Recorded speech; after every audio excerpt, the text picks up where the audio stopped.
sinuli mo.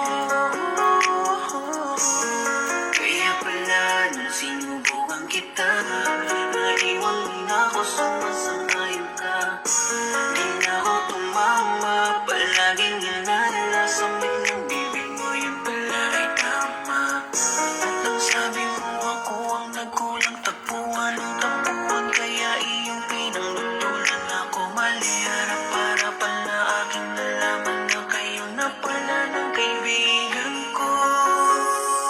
I was afraid na malaman ko na kayo na pala ng best friend ko.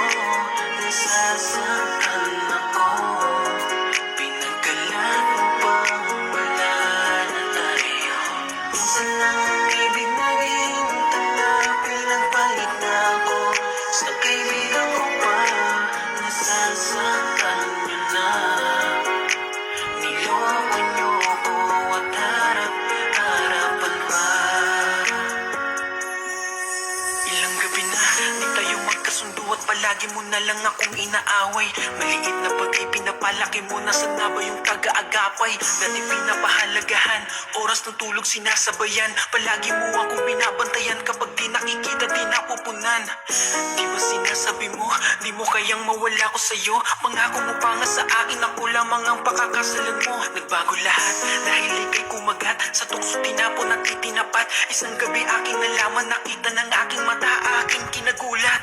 Kayong dalawa ng aking kaibigan, magkatabi at tila masaya pa. Kayong dalawa ay naghahalikan, masakit na, di ko tanggap. Puso ko ngayon tila ay wasak, durog na durog, pumapatak. Kirot sa aking puso sumasagad, di pa ako handa.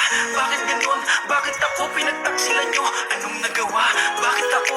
Bakit ano ba kasalanan ko para gawin sa akin mga bagay na to? Makakalimutan ko din lahat to. Kala nyo dito natatapos lahat, pero karma na ang bahala sa inyo. I was afraid na